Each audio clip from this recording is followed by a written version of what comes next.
Buongiorno a tutti da Bruno Pepi, oggi vi parlo di il primo colpo nucleare, in inglese First Strike. Tra le strategie teoriche di svolgimento della guerra nucleare è un attacco preventivo a sorpresa da parte di una potenza nucleare che impegna improvvisamente una forza devastante tale da distruggere la quasi totalità delle forze nucleari della nazione attaccata.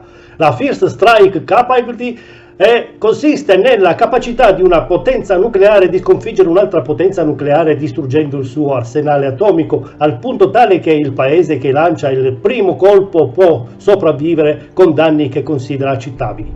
Alla risposta nucleare indebolita della nazione attaccata, che non ha più la possibilità di continuare una guerra convenzionale o nucleare. L'approccio favorito nel caso di attacco contro una potenza nucleare consiste nell'attaccare per primi i sistemi di lancio, gli aeroporti con bombardieri nucleari e i porti e i depositi di armi nucleari del nemico. Questa strategia viene denominata Counterforce. A metà degli anni '80 è stata teorizzata la possibilità che questo attacco venisse preceduto da una decina di esplosioni atmosferiche di potenti testate termonucleari lanciate ad alta quota da sommergibili in modalità Hein, oppure qualche tipo di bomba elettromagnetica termonucleare per dar luogo ad un impulso elettromagnetico che avrebbe bruciato trasformatori, linee elettriche, linee telefoniche, telegrafiche, antenne, ponti radio e dunque tutti gli apparati radiotelevisivi e forse anche i cavi e le centraline di alimentazione di molti tipi di motori a scoppio, in modo tale da impedire la comunicazione tra i centri di coordinamento e molti siti missilistici. L'installazione di sistemi di comunicazione a fibra ottica ha reso più resistenti alcuni dei sistemi di comunicazione. La strategia di attacco contro una potenza non nucleare consiste nel distruggere i suoi aeroporti, porti, depositi e fabbriche di armi specialmente chimiche e biologiche e raffinerie di petrolio. I centri governativi e quelli di comando e controllo in teoria non dovrebbero essere attaccati per permettere al nemico di negoziare o arrendersi e per poter minacciare un secondo colpo contro questi.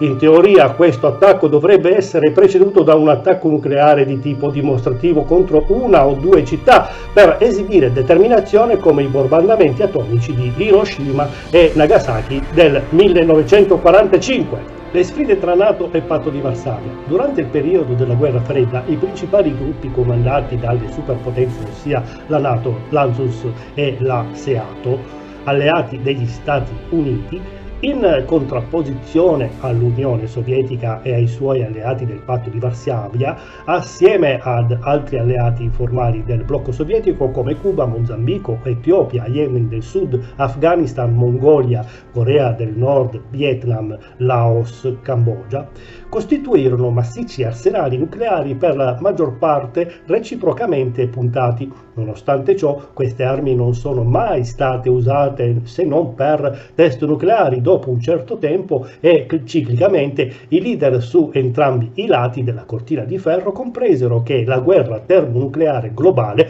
non sarebbe stata nell'interesse di nessuna delle due superpotenze, conducendo con molta probabilità alla reciproca distruzione di entrambi i contendenti e forse all'inverno nucleare fino a qualche evento di estinzione di massa.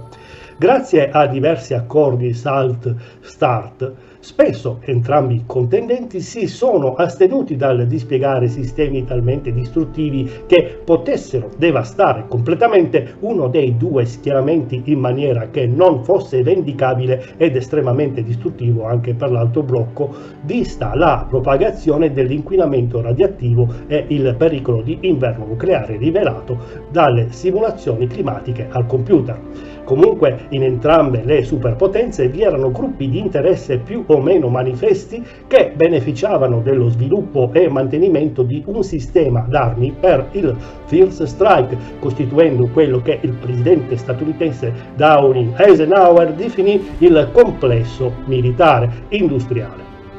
questi gruppi di interesse incoraggiavano il costante sviluppo di sistemi d'arma in numero crescente, aumentando esponenzialmente la potenza distruttiva che presto passò da un massimo di 500 kiloton della bomba atomica Ivy King del 1952 ai 25 megaton della bomba termonucleare Mark 17 del 1954 sperimentata durante l'operazione Castle, ma aumentava anche la precisione, il raggio d'azione, l'evitamento delle contromisure e la disponibilità 24 ore su 24, spesso a scapito della sicurezza e della vita degli equipaggi, costretti a lunghissimi voli andata e ritorno intercontinentali e senza scalo. Si giunse così a una capacità esplosiva che andava ben oltre la prevista distruzione mutua assicurata, con la capacità di distruggere la superficie e la biosfera del pianeta Terra parecchie volte. A causa di ciò entrambi gli schieramenti svilupparono atteggiamenti paranoici, dubitando dell'impegno della controparte nel dispiegare armi. In effetti numerosi ordigni nucleari adatti alla tecnica del First Strike sono stati dispiegati e spesso sono state esibite tattiche simulative di First Strike in fronte al nemico, come nel caso della operazione Able Archer 83, durante la quale i borbandieri B-52 si lanciavano in repentine picchiate verso lo spazio aereo sovietico, lambendolo e costringendo i caccia sovietici alle basi russe circumpolari a improvvisi scramble. No all'uso delle armi nucleari. Tra le potenze nucleari soltanto la Repubblica Popolare della Cina e la Repubblica dell'India hanno pubblicato dichiarazioni non condizionate né circostanziate sulla rinuncia ad un primo colpo con le loro armi nucleari. Nel 1982, in una sessione speciale dell'Assemblea Generale delle Nazioni Unite, l'URSS proclamò che non avrebbe mai usato armi nucleari per prima, a prescindere dal fatto che i suoi opponenti avessero armi nucleari oppure no. Successivamente questa posizione è stata abbandonata dalla Russia post-sovietica. Gli Stati Uniti hanno una politica parziale e qualificata di no first use policy, dichiarando che non useranno armi nucleari contro stati che non possiedono armi nucleari oppure altre armi di distruzione di massa. I sistemi di difesa antimissile su grande scala non sono armi da First Strike, ma certamente i critici al loro dispiegamento le vedono come sistemi che permettono di creare condizioni favorevoli al primo colpo nucleare. Il presidente statunitense Ronald Reagan proponeva lo scudo spaziale SDI che, se fosse stato dispiegato e se si fosse dimostrato efficace, avrebbe minato la premessa fondamentale della distruzione mutua assicurata, dando un incentivo agli USA per attaccare per primi. Questi sistemi di difesa antimissile, che erano intesi come mezzo per diminuire il rischio di una guerra nucleare devastante, paradossalmente potevano finire per precipitarla. In effetti, secondo gli enunciati della teoria dei giochi, la parte che non sta costruendo una difesa antimissile su larga scala si vede che il nemico sta costruendo una difesa sufficiente contro un First Strike, ma ancora di più contro un Second Strike, ossia contro la parte del proprio arsenale che teoricamente può sopravvivere a un primo colpo nucleare: aerei da bombardamento in volo, sommergibili, missili mobili, e temendo in modo paranoico che il nemico possa approfittare di una qualsiasi concomitanza di condizioni favorevoli all'attacco. Allora potrebbe convincersi che la guerra nucleare è inevitabile e che è necessario lanciare un First Strike preventivo, mentre ancora ha la sicurezza che il sistema di difesa nemico non è affatto stato installato e che le sue armi nucleari potranno colpire gli obiettivi prestabili. Il ruolo dei sommergibili nel First Strike per la prima componente sottomarina dell'arsenale USA che si trovasse fuori dai porti, la sopravvivenza era quasi garantita come assoluta, grazie ad una navigazione indisturbata e protetta con basi su tutte le sponde degli oceani Atlantico, Indiano e Pacifico, mentre per i sommergibili sovietici, privi di acque calde, libere dai ghiacci nei 12 mesi dell'anno, era condizionata al rimanere entro acque amiche come il mare di Barents, il mare di Okhotsk, l'Oceano Artico, altrove potevano essere facilmente raggiunti dai sommergibili Hunter-Killer e in certe aree come il gap tra l'Islanda e il Regno Unito la distruzione era quasi garantita per via dell'enorme concentrazione di idrofoni sul fondo e di aerei e di navi NATO per la lotta antisommergibile. Retroscena storico. L'attacco del tipo First Strike, l'utilizzo da parte del nemico della capacità nucleare per infliggere un primo colpo definitivo che avrebbe messo in ginocchio la vittima, era un'ossessione durante la guerra fredda tra la NATO e il blocco guidato dall'Unione Sovietica. Nel corso della storia la paura del First Strike comincia ad aleggiare sopra l'Unione Sovietica dopo il 1945, ancora di più con lo sviluppo della bomba atomica sovietica nel 1948, in seguito con lo sviluppo dei missili ICBM negli anni 50 e con la crisi dei missili di Cuba nel 1962. Questa paranoia si estese anche agli Stati Uniti. Alcune incomprensioni nei cambiamenti delle dottrine politico-militari, l'emergere di nuove tecnologie portarono ad ansiosi interrogativi sulle intenzioni delle reciproche parti. Subito dopo la seconda guerra mondiale, i leader dell'Unione Sovietica temevano l'utilizzo dell'arma nucleare da parte degli Stati Uniti, dal momento che nel 1945-48 erano l'unica potenza nucleare. L'Unione Sovietica poteva contare su una certa superiorità convenzionale, soprattutto nelle forze terrestri dei tank che potevano servire per conquistare la Germania occidentale a costo di perdere qualche città distrutta dalle atomiche. Dopo il 1949, anche grazie alla collaborazione della spia Klaus Fuchs e dei coniugi Rosenberg, l'Unione Sovietica conseguì la tecnologia per la bomba atomica eseguendo il suo primo test e accelerando al massimo la produzione di testate nucleari. Gli USA risposero con l'idea di Edward Teller, la bomba termonucleare Mark 17 del 1953, non quella all'idrogeno criogenico Ivy Mike del 1952, non trasportabile ma che dimostrò la fattibilità. Ma molto presto anche l'Unione Sovietica sviluppò l'arma termonucleare sotto forma di progetto Slovica del 1953 e nel 1956 con la bomba derivata dalla Sarkov-Pird idea, dando ai russi un'arma equivalente all'idrogeno Castle-Bravo. Con lo sviluppo numerico e tecnologico di molti ordigni appartenenti alla tecnologia bomba termonucleare, americani e russi arrivarono alla situazione nota come distruzione mutua assicurata, che in effetti rendeva improbabile il primo colpo nucleare, perché anche una sola bomba superstite avrebbe inflitto un danno inaccettabile alla potenza attaccante. A metà degli anni 50 inizia anche lo sviluppo dei missili intercontinentali ICBM e nel 1957 con il lancio dello Sputnik gli americani si rendono conto che i sovietici hanno la capacità di lanciare dalla Russia un ordigno termonucleare di potenza megatonica che poteva colpire qualsiasi parte del pianeta in circa mezz'ora. Questo porta ad uno stato di paranoia fomentato dal complesso militare industriale congressuale americano. Analisi storica. Durante la guerra fredda nessuna superpotenza dichiarava la guerra nucleare come parte della propria strategia, anche se certi comportamenti potevano avvicinarsi alla soglia nucleare. Entrambi i lati avevano il costante timore che la controparte potesse sfruttare qualche situazione o pretesto per iniziare un conflitto nucleare limitato, nell'errata stima che un conflitto del genere potesse essere vittorioso e che non vi fosse dissuasione per via della distruzione mutua assicurata. Spesso venivano adottate posture militari aggressive di confronto militare e di esibizione della potenza nucleare, un test su isole disabitate, che alimentavano la sfiducia reciproca.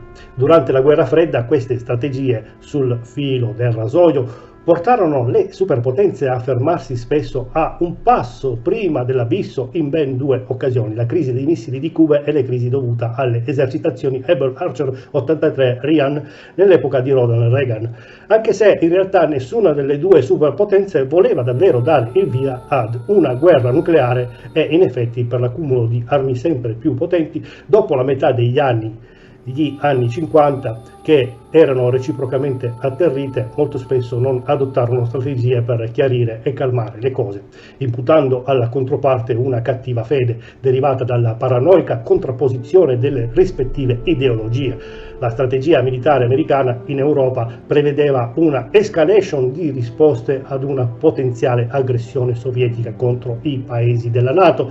La teoria militare sovietica prevedeva l'attacco in profondità, un'offensiva combinata di esercito e aviazione nel territorio della NATO, che non prevedeva un'offensiva nucleare, ma esistevano piani alternativi che prevedevano attacchi contro porti e aeroporti in caso di stagnazione dell'offensiva convenzionale. L'apparente supremazia convenzionale sovietica in Europa, principalmente nel numero di soldati, aerei, tattici, artiglieria e carri armati lungo la frontiera intertedesca e con la Cecoslovacchia che aveva come punta di lancia la terza armata dell'Unione Sovietica, portò la NATO a considerare l'utilizzo di atomiche tattiche e principalmente la bomba al neutrone per fermare il rullo compressore dell'Armata Rossa, se per esempio avessero deciso di penetrare per il Fulda Gap o per il bassopiano germanico. La posizione della NATO inizia a cambiare nei decenni del 1970 e 1980 in favore di una dottrina nota come Iron Battle, che prevedeva l'utilizzo contro le preponderanti forze di terra sovietiche di artiglieria intelligente come il proiettile da cannone a guida laser Copperhead da 155 mm di elicotteri avanzati d'attacco come il Bela H-1, Cobra e H-64 Apache e di aerei multiruolo come il Tornado F-15, F-16 e principalmente l'aereo da supporto aereo ravvicinato A-10. In questo modo la strategia di concentrare grandi quantità di tank in uno spazio ristretto avrebbe facilitato la loro localizzazione e distruzione da mezzi aerei relativamente invulnerabili ai tank sovietici e in questo modo riuscire a respingere l'invasore o a condurlo al tavolo dei negoziati. Nonostante questo, entrambi i lati mantenevano aperta l'opzione nucleare tattica e strategica in maniera limitata per ottenere un leggero vantaggio che avrebbe facilitato la vittoria convenzionale, anche se sin dai tempi della morte di Stalin, che riteneva la guerra nucleare inevitabile, nessuno dei due schieramenti proseguiva una politica di first strike e con la riforma di Nikita Khrushchev i leader dell'ortodossia comunista ritenevano che un certo grado di coesistenza pacifica con le potenze dell'imperialismo era possibile. Nonostante questo, entrambi gli schieramenti avevano alcune strategie militari che potevano ancora condurre alla guerra nucleare generalizzata. Quando le superpotenze si avvicinarono all'abisso della guerra nucleare negli anni 1960, durante la crisi dei missili di Cuba, in risposta ai missili PGM-19 Jupiter posti dalla NATO in Turchia, e negli anni 1980 durante la operazione Able Archer 83 e Ryan, compresero dai loro errori che si erano trovate ad un passo dalla distruzione mutua assicurata. Dopo la morte di Leonid Brezhnev, seguito da Yuri Andropov, da Konstantin Chernenko e finalmente grazie a Mikhail Gorbaciov, si giunse ad un approccio meno ostile, meno ideologico e riflessivamente scettico rispetto alla capacità di valutare e gestire queste situazioni, portando progressivamente ad una reciproca fiducia tra i due schieramenti. Il presidente Ronald Reagan ebbe una specie di conversione sulla via di Damasco riguardo alle armi nucleari, constatò la pericolosità degli ICBM, che erano allo stesso tempo vulnerabili e molto capaci di sferrare un first strike. Dopo questa crisi venne abbandonata come ipotesi non utile l'idea della preponderante cattiva fede sovietica, inducendo Reagan a dichiarare che una guerra nucleare non può essere vinta e non deve essere combattuta. Queste nuove concezioni, frutto anche di film come Il giorno dopo, portarono gradatamente al disarmo e distruzione di molti ICBM, specialmente quelli giganti non mobili, agli SLBM a lungo raggio e alla riduzione o eliminazione di molti tipi di armi nucleari particolarmente destabilizzanti come i missili SS-20 e i Pershing II.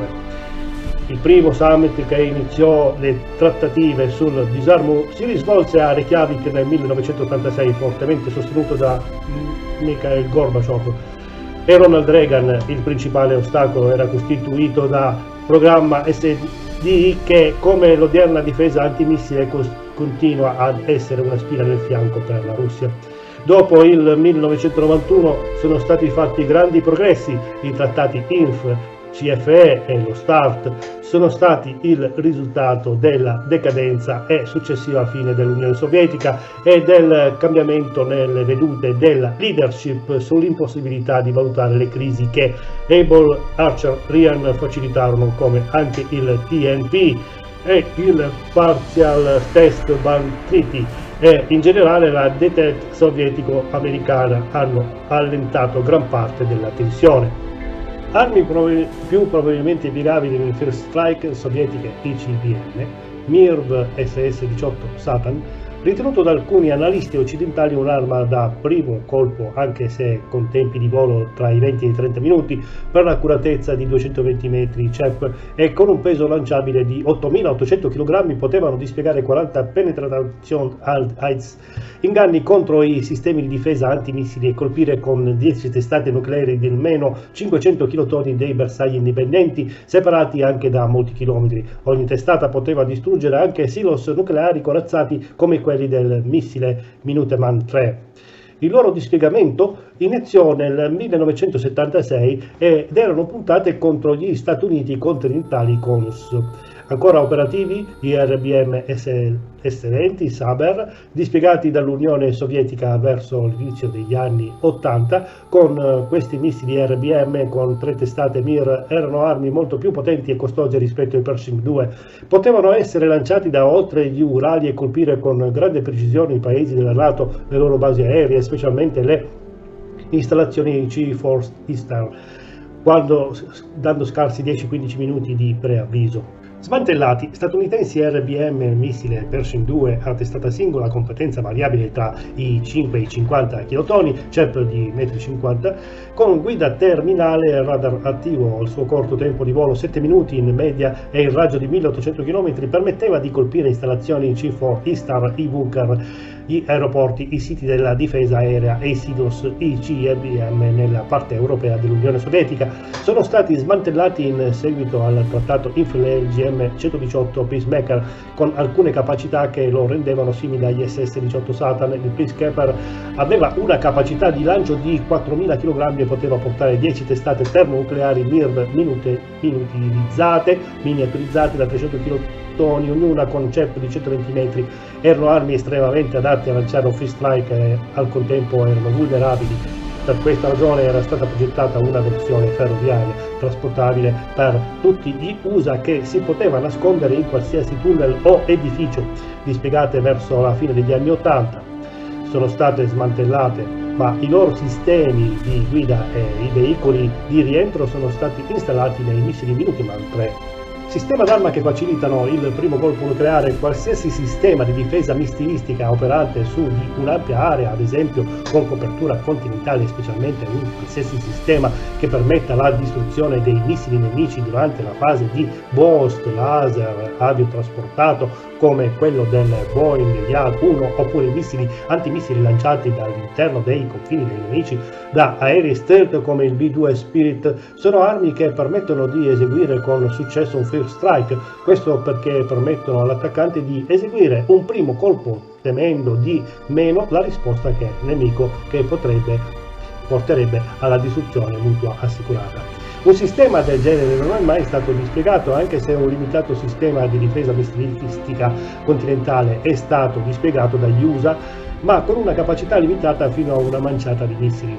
Questa classificazione non dovrebbe applicarsi in generale ai sistemi terminali di difesa contro le testate in arrivo, come il Safeguard programma degli Stati Uniti, oppure i sistemi russi A-35A, 135, sistemi che difendono un'area limitata, ad esempio i bersagli relativamente facili da proteggere come i campi ICBM oppure i centri di comando e controllo C4 ISTAR potrebbero in effetti essere stabilizzanti. perché assicurano una certa percentuale di sopravvivenza dalla capacità di risposta come secondo colpo e permettono di rendere meno impellente e generalizzata la politica di lancio al primo allarme. Basta fare decollare i propri aerei e lanciare al massimo qualche testata ICBM contro gli aeroporti e porti nemici. Questo potrebbe non applicarsi a un sistema internazionale di difesa antimissile basato sullo spazio del tipo non discriminante.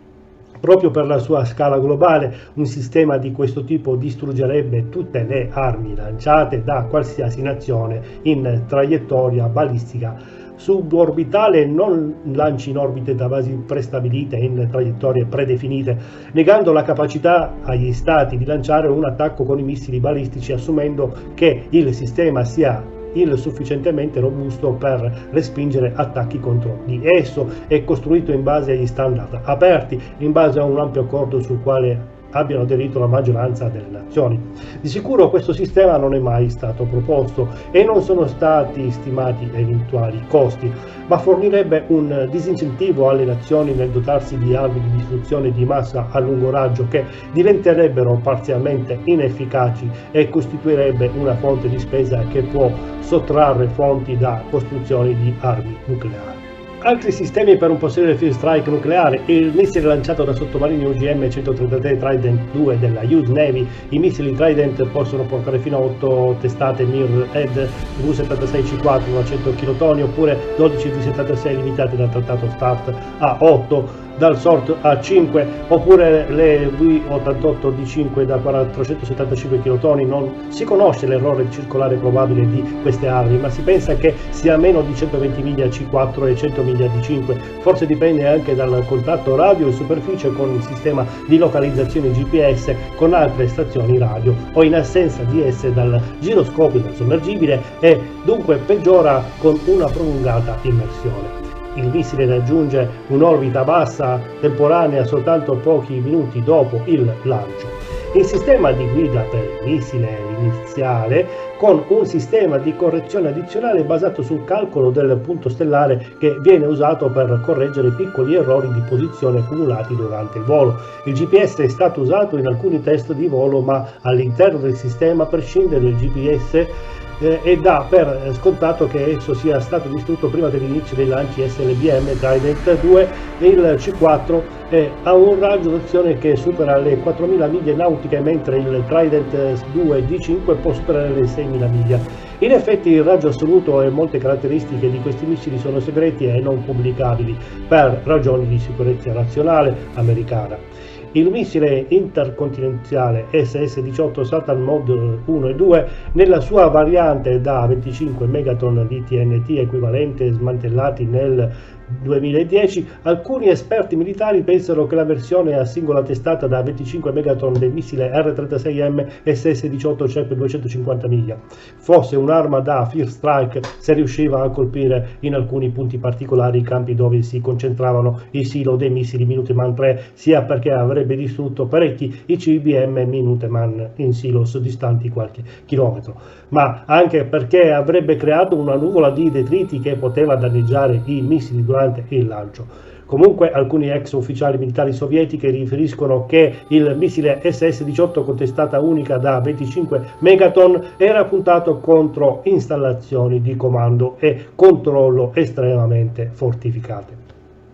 La ragione per questo è che una singola testata da 25 megatoni può distruggere soltanto un silo missilistico corazzato se questi sono stati disposti ad una distanza sufficiente, probabilmente di soli 2-4 km, dipendendo dalla corazzatura. Questo è dovuto a una progressione geometrica inverse al quadrato che stabilisce che la quantità di energia dispersa da un singolo punto di rilascio dell'energia, come un'esplosione turbonucleare, si dissipa come l'inverso della distanza al quadrato dal singolo punto di rilascio. Il risultato è che la potenza di una esplosione nucleare cala enormemente con il quadrato della distanza dal punto di impatto dell'arma nucleare. Si rende così necessario un impatto quasi diretto, dal momento che con un adeguato posizionamento il nemico non riuscirà a distruggere più uno o due silo.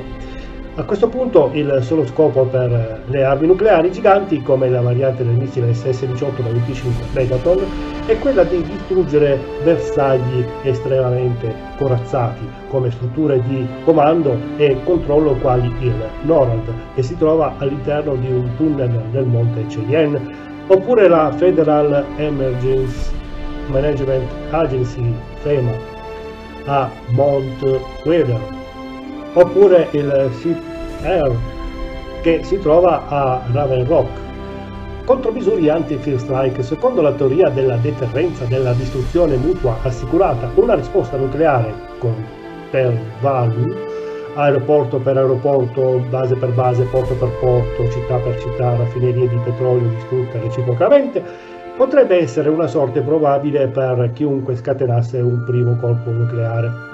Dunque, per mantenere una deterrenza credibile, le superpotenze nucleari hanno preso di mira tali da rendere irragionevole per i loro nemici il first strike, perché porterebbe a perdite inaccettabili per la parte che lancia l'attacco. La principale strategia risiede nel creare dubbi tra gli strateghi nemici riguardo alle capacità nucleari, esagerandole, alle caratteristiche delle armi, alla vulnerabilità delle basi e infrastrutture, ai sistemi di allerta precoce, alla penetrazione dell'intelligence all'interno dello Stato Maggiore della potenza attaccante, che porterebbe a non avere la sorpresa, ai piani strategici e alla volontà politica. In termini di capacità militari, l'obiettivo è quello di creare l'impressione della massima forza possibile e della sua capacità di sopravvivere, portando il nemico a credere necessario un aumento molto forte del numero di ogive attaccanti per impossibilitare il contrattacco, mentre in termini di strategia e politica l'obiettivo è quello di far credere come inevitabile l'arrivo di un poderoso second strike come risposta inevitabile al primo colpo nucleare. Secondo colpo termonucleare. Una delle principali ragioni che impediscono l'esecuzione del primo colpo nucleare è la possibilità che la nazione o l'alleanza colpita abbia conservato integra una parte del suo deterrente nucleare in modo da poter lanciare un second strike sulle industrie e forse anche sulle città del nemico, aumentando il dispiegamento degli SSBM, sottomarini a propulsione nucleari, che portano missili balistici sublanciati SLBM, noti comunemente come bombers negli USA e bombers nel Regno Unito. Così considerati da molti la componente con la maggior capacità di sopravvivenza della triade nucleare. Gli ampi spazi e la profondità degli oceani, la possibilità dei sommergibili nucleari di rimanere in immersione per mesi se non anni, l'elevata mobilità e la silenziosità, il raggio virtualmente illimitato, la possibilità di autogenerarsi il proprio ossigeno e acqua potabile fanno che in pratica la durata delle immersioni sia limitata soltanto alla disponibilità di alimenti e alla resistenza psicologica degli equipaggi. Si ritiene poco probabile che un qualsiasi nemico di una nazione con missili balistici posti in sommergibili nucleari possa localizzare e neutralizzare tutti i sommergibili balistici prima del lancio di un attacco di vendetta, nell'eventualità di una guerra nucleare. Dunque, per aumentare la percentuale di forze nucleari sopravviventi, il primo colpo nucleare, una nazione può semplicemente aumentare il dispiegamento dei SSBN, come anche lo sviluppo di un sistema di comunicazioni affidabili con i SSBN. Il problema del relativo isolamento dei sommergibili nucleari in immersione, che non possono ricevere le normali onde radio, può essere superato con un sistema di trasmissione a bassissima frequenza sottomarino. Se questo sistema venisse distrutto, indice di un grave attacco nemico, i sommergibili potrebbero avere delle date fisse segrete per la risalita in bassa profondità, sempre al di sotto del termoclino, per lanciare un'antenna con un galleggiante di superficie in zone prefissate considerate relativamente sicure, ma con la possibilità di colpire i bersagli nemici. In queste aree cercherebbero di stabilire la propria posizione GPS oppure con una triangolazione radio oppure ottica a laser, per poi azzerare e ripristinare il giroscopio migliora la precisione degli impatti. Stabilendo la natura, l'entità e l'origine dell'attacco e sempre in assoluto silenzio radio, prima di sferrare l'attacco probabilmente contro città, porti e industrie. Rimarrebbero all'ascolto delle trasmissioni della propria flotta di superficie, di qualche base militare, delle radio civili o, nei casi più disperati, di qualche isolato radioamatore come nel romanzo L'ultima spiaggia. Corazzatura o mobilizzazione degli armamenti nucleari con base a terra. In aggiunta, i silo lanciamissili di ICBM possono essere rinforzati. Non esiste alcuna possibilità che un silo possa resistere ad un colpo nucleare diretto a meno di 500 metri, ma un silo sufficientemente corazzato potrebbe resistere all'esplosione di un megaton al di là di quella distanza. In aggiunta, gli ICBM possono essere posti su lanciatori mobili su strada o rotaie che possono essere mossi dal momento che il nemico non può colpire questi missili con la precisione necessaria. Questo aumenta la loro capacità di sopravvivere a un primo colpo nucleare, aumento dello stato di allerta e preparazione. L'efficacia di un first strike dipende dall'abilità dell'aggressore nel distruggere immediatamente la capacità di risposta del nemico a un livello che renderebbe un secondo colpo nucleare impossibile, 90-99,9% delle testate nemiche distrutte.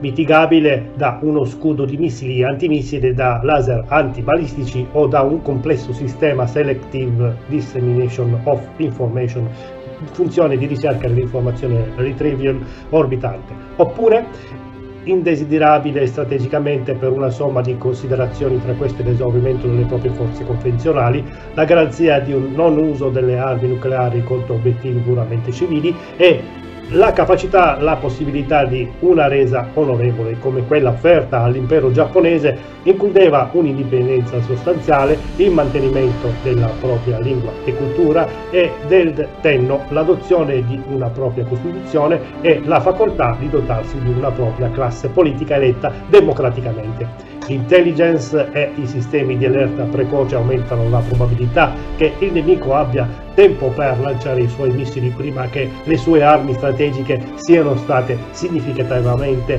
ridotte, rendendo il first strike inefficace. Stati di allerta estremamente evidenti e pubblicizzati che prevedono un'escalation di misure preventive come le condizioni DEFCON hanno lo scopo di facilitare la gestione interna dell'apparato militare di un paese. Può avere l'effetto di rendere manifesto alle spie di una nazione potenzialmente aggressiva che i passi che possibilmente precedono il lancio di un first strike sono stati scoperti, che il possibile vantaggio della sorpresa è stato perso e che i preparativi per favorire un possibile attacco di risposta al first strike sono in corso e che, anzi, se non si danno chiari segnali distensivi, è possibile anche un primo colpo nucleare preventivo. Mantenimento della sopravvivenza dei Lynx C4E-Star. Gli aerei classificati come Looking Glass, Night Watch e Takamo sono posti di comando nucleare aviotrasportato e ragionevolmente dovrebbe avere una buona capacità di sopravvivenza, costituendo un sistema di comunicazione tra le forze nucleari USA e il presidente statunitense e la sua valigetta dei codici di lancio, oppure con un suo sostituto nella gerarchia di comando, arrivando anche al punto di poter prendere decisioni autonome in casi disperati, risposta flessibile. Nell'evento di tensioni significative politico-militari tra le superpotenze, essi decollano immediatamente da numerose basi come Hof of ABS, Barkside ABF, Grand Forks AFB o Minot AFB e forniscono una rete di comunicazione per stabilire la natura, l'entità e la provenienza di un attacco nemico. Sono capaci di applicare tutte le MAOS, acronimo inglese di Major Attack Option, e le principali opzioni d'attacco, ma anche di sferrare il terribile attacco di rappresaglia massiccia SEOP nell'eventualità che gli Stati Uniti venissero attaccati con un primo colpo nucleare o che l'intera catena nazionale di comando NCA venisse distrutta. possono iniziare il lancio di tutti i ICBM americani grazie a segnali di radio e satellite a avvertire i sottomarini balistici dotati di SLBM dell'attacco subito della nazione e ordinare alcuni lanci e di inviare i bombardieri nelle loro rotte finali fino al punto di sganciamento dei missili cruise, con l'impossibilità di ricevere controordini. In aggiunta alle postazioni aerotrasportate, il governo USA possiede diversi bunker per il comando e il controllo. Il più famoso di questi è il NORAD, che si trova in un tunnel ad alcune migliaia di metri di profondità nel granito del monte Cheyenne nei dintorni di Colorado Springs, Colorado, che si pensa possa resistere a continuare ad operare dopo un colpo diretto nucleare, ma probabilmente non resisterebbe a un'esplosione da 10 megaton o a un colpo diretto da 0,5 megaton contro l'ingresso del tunnel. Esistono molti altri bunker del C4 Istar che includono un'installazione nota come SIT-R, che si trova a Raven Rock, Pennsylvania, e che si ritiene sia la sede alternativa del Pentagono nel caso che Washington venisse distrutta. Esiste anche un bunker noto come Mountain Walter in Virginia, che si ritiene sia la sede di emergenza per gli ufficiali del potere esecutivo. Un bunker sotto l'albergo Grand Brae in Virginia occidentale era una volta la destinazione di emergenza della Corte Suprema degli Stati Uniti e del Congresso degli Stati Uniti, ma attualmente non è più segreto ed è diventato un'attrazione turistica. Mano del morto della Russia e della vecchia Unione Sovietica. I russi hanno un sistema automatizzato di lancio che si dovrebbe attivare dopo la distruzione di Mosca o la perdita di qualsiasi comunicazione con la capitale, come per l'esplosione di un ordigno nucleare nascosto e dopo alcuni lanci di missili da parte del nemico e o esplosioni nucleari sul proprio territorio. Il sistema è noto come SPRI ed è capace sia di rilevare il lancio di molteplici missili nucleari che di fornire allerta precoce. In questo modo il First Strike non verrebbe rilevato troppo tardi. Ma il loro sistema veramente unico, che prescinde dalla mano umana, è un sistema computerizzato noto in inglese come la mano del morto o a prova di errore, ed ha come base il monte Yamantau negli Urali. Apparentemente la mano del morto, così battezzata per la mano del morto del gioco del poker oppure per il dispositivo vigilante di macchinari pericolosi o letali, può essere attivata in situazioni che conducono la leadership russa a temere un improvviso e massiccio attacco nucleare. Una volta che la Dead Hand viene attivata, se nella base si rileva la perdita di comunicazione con Mosca, ma anche esplosioni nucleari all'interno del territorio della Russia, può concedere automaticamente l'autorità finale per il lancio delle armi nucleari a ufficiali del bunker nelle vicine del monte Yamantau, che possono, se necessario, determinare il lancio dell'arsenale russo. Si pensa che i bunker del monte Yamantau possono resistere a molteplici esplosioni nucleari al suolo. Diminuzione della tensione grazie all'adozione della postura del minimo deterrente credibile invece di confidare su di raffinati sistemi di comunicazione e dell'atteggiamento di lancio al primo allarme confermato launch on warning. I francesi, britannici e cinesi hanno scelto di assumere diverse posture nucleari più adeguate a costituire una minima deterrenza credibile o la capacità di infliggere perdite inaccettabili per prevenire l'utilizzo di armi nucleari contro di essi, costituendo bombe termonucleari potentissime piuttosto che costruire molte testate nucleari utilizzate per il First Strike. Cina. Si pensa che la Repubblica Popolare Cinese persegua la strategia della minima deterrenza credibile Second Strike riguardo agli Stati Uniti d'America. Questa affermazione potrebbe non essere vera rispetto alla Russia, dal momento che la maggioranza delle piattaforme nucleari cinesi sono non intercontinentali e sono dispiegate sui bordi tra Cina, Russia e Cina. A differenza delle relazioni tra gli Stati Uniti e la Repubblica Popolare Cinese, la Cina e la Russia hanno avuto brevi conflitti di frontiera nel passato, anche se negli anni 1950, durante la guerra di Corea, truppe cinesi e statunitensi si sono combattute aspramente. Negli anni recenti la Repubblica Popolare Cinese ha migliorato i suoi sistemi di scoperta precoce e ha rinnovato alcune delle sue piattaforme fornendo una migliore capacità di attacco intercontinentale. Potrebbe essere una risposta allo sviluppo di un modesto sistema di difesa antimissile USA, ma potrebbe non essere correlato. In genere sembra che i leader cinesi non temano grandemente un free strike a causa della loro dichiarata postura di infliggere danni inaccettabili alle città nemiche, in opposizione alla politica USA-Russia alla possibilità di vincere una guerra nucleare senza colpire grandemente le città. In ogni eventualità, l'arsenale cinese viene considerato sufficiente per assicurare che un primo colpo nucleare non venga vendicato in modo gravissimo. Francia e Regno Unito. Il Regno Unito e la Francia possiedono piattaforme nucleari molto avanzate. Comunque le loro strategie nucleari si basano sul minimo deterrente credibile. Questi paesi possiedono sottomarini nucleari armati come SLBM intercontinentali allo scopo di assicurare un secondo colpo nucleare contro avversari in qualsiasi parte del mondo. La Francia possiede anche un certo numero di bombardieri nucleari. Si pensa che le politiche nucleari di questi paesi siano quelle di una effettiva deterrenza verso attacchi nucleari contro i propri territori, contro la NATO, contro paesi dell'Unione Europea e altri paesi alleati. Il ruolo destabilizzante degli ICBM a testata multipla MIRV. Gli ICBM basati a terra con testate multiple a rientro indipendente MIRV sono considerati molto adatti ma allo stesso tempo vulnerabili sia al First Strike che all'attacco Counter Force Strike. Perché? Hanno una grande accuratezza rispetto ai missili balistici dei sottomarini che sono meno accurati, specialmente dopo lunghe immersioni per accumulo di errori nel giroscopio della nave. Meno controllati, più propensi a disfunzioni, hanno un veloce tempo di risposta rispetto ai bombardieri considerati troppo lenti, la loro capacità di portare molteplici testate, anche più di 12, che li rendono mezzi relativamente economici per distruggere un campo di missili con soltanto un missile o con 2 missili nel caso si voglia aumentare la probabilità di distruzione.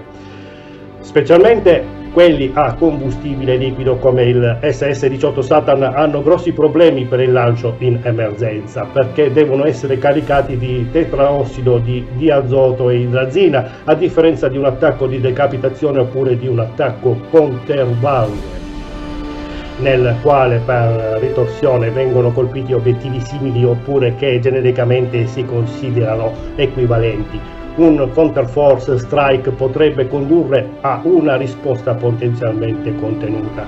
Anche se il missile Minuteman III, dispiegato a metà degli anni 1960, era un MIRV con 3 testate, i vettori MIRV sovietici potevano portare anche più di 4 volte questa quantità, destabilizzando fortemente la situazione. Il più temuto missile sovietico era il capiente SS-18 Satan, dispiegato nel 1976 e che era presente in gran numero verso l'inizio degli anni 1980, costituendo una minaccia credibile per il silo degli ICBM americani Titan II e Minuteman III, questione che portò alla vittoria repubblicana di Ronald Reagan e ai suoi neoconservatori del Team B, e a concludere che un attacco sovietico del tipo First Strike fosse in preparazione.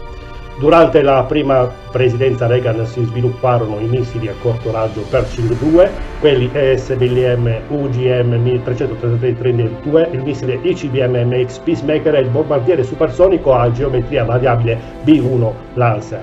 Bene, cosa causò l'estinzione dei dinosauri? L'estinzione dei dinosauri è un enigma che ancora affascina gli scienziati da oltre un secolo. Troviamo i resti fossilizzati di rettili giganti sparsi un po' dappertutto sulla Terra, tuttavia non vediamo alcun esempio vivo di queste creature al giorno d'oggi. Cosa è accaduto a tutti questi esemplari? Il paradigma convenzionale sostiene che siano misteriosamente scomparsi circa 65 milioni di anni fa. È stata offerta una serie di spiegazioni sul perché. Le 2 ipotesi più popolari sono l'ipotesi dell'impatto e l'ipotesi del vulcanismo massiccio. La prima propone che 1 o più asteroidi colpirono la Terra causando un inverno nucleare che spazzò via i dinosauri. La seconda addossa ad un'intensità intensa attività vulcanica la causa della loro scomparsa. Entrambi notano l'alta concentrazione di iridio e IR sepolto nei sedimenti che separano il periodo Cretaceo per il Paleogene, conosciuto come il limite KPG, precedentemente noto come il limite KT, il quale secondo il paradigma convenzionale si riferisce al periodo nella storia della Terra durante il quale si estinsero i dinosauri. Entrambe le ipotesi tengono conto di una parte delle prove esistenti mentre ne ignorano altre. Per esempio, se una delle due ipotesi fosse corretta e ci fosse stato un intervallo di più di 60 milioni di anni tra l'uomo e i dinosauri, come potremmo spiegare i petroglifi e altre forme di arte preistorica che illustrano esseri umani che interagiscono con dinosauri tanto familiari come triceratopi, stegosauri, tirannosauri e i sauropodi, in alcuni casi domandoli e cavalcandoli? Inoltre le impronte fossilizzate di dinosauri sono state trovate sugli stessi strati di roccia dove sono state trovate impronte di zoccoli e anche di esseri umani. Come possiamo spiegare questo all'interno del contesto della prospettiva convenzionale? E perché le culture antiche di ogni continente descrivono interazione con i rettili giganti? Queste creature sono comunemente note a noi oggi con il nome di draghi e sono state in genere relegate al regno della mitologia.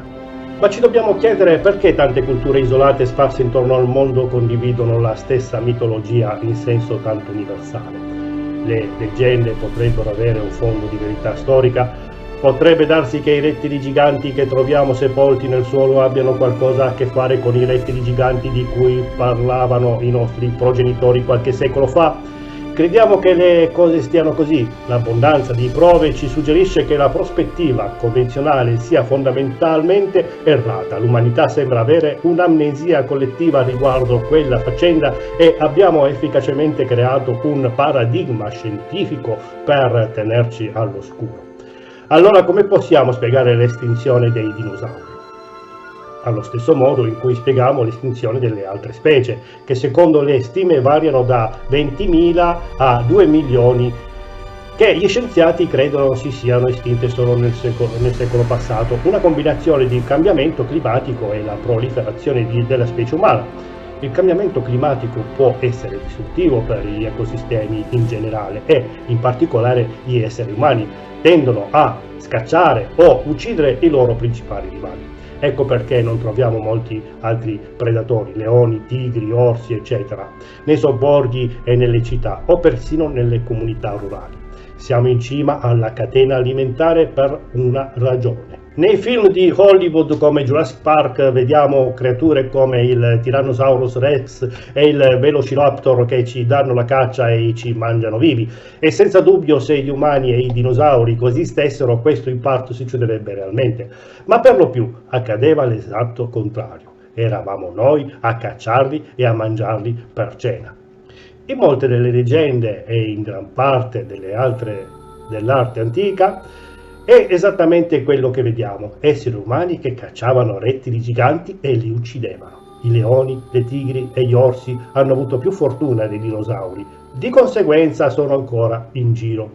Ecco perché i nostri antenati sembrano particolarmente ossessionati dal dover uccidere il drago. Quindi cosa avvenne ai dinosauri? Apparentemente quelli che sopravvissero al cambiamento climatico globale vennero uccisi e mangiati. Alcuni potrebbero ancora sopravvivere in aree remote del mondo che non sono ancora sotto il nostro dominio completo, e ci sono centinaia di avvistamenti ogni anno a questo riguardo, specialmente da gruppi di uomini indigeni primitivi in aree remote che parlano a scienziati occidentali increduli, che naturalmente non credono ai nativi a causa delle loro cosiddette supposizioni scientifiche. Secondo noi questa incredulità è errata. La scienza dovrebbe comprendere l'investigazione imparziale dell'evidenza senza pregiudizi, non uno sforzo arbitrario per dare credibilità alle storie della Terra ipotetiche ed errate. Bene, grazie a tutti per avermi seguito, tante benedizioni e spero che il video vi sia piaciuto e di essere stato abbastanza chiaro e utile soprattutto. Se avete domande o suggerimenti scrivetemi anche sulla mia pagina Facebook di Chiesa Cristiana Evangelica d'Italia, iscrivetevi anche sul mio canale YouTube, mi trovate con il mio nome Bruno Pepi o Chiesa Cristiana Evangelica d'Italia, oppure nel nuovo canale dei Salmi. Se volete fare una donazione per far crescere questo canale YouTube o donare una decima a Chiesa Cristiana Evangelica d'Italia, cliccate sul link di PayPal o copiatelo. Bene, iscrivetevi, mettete like, arrivederci da Bruno Pepi al prossimo video.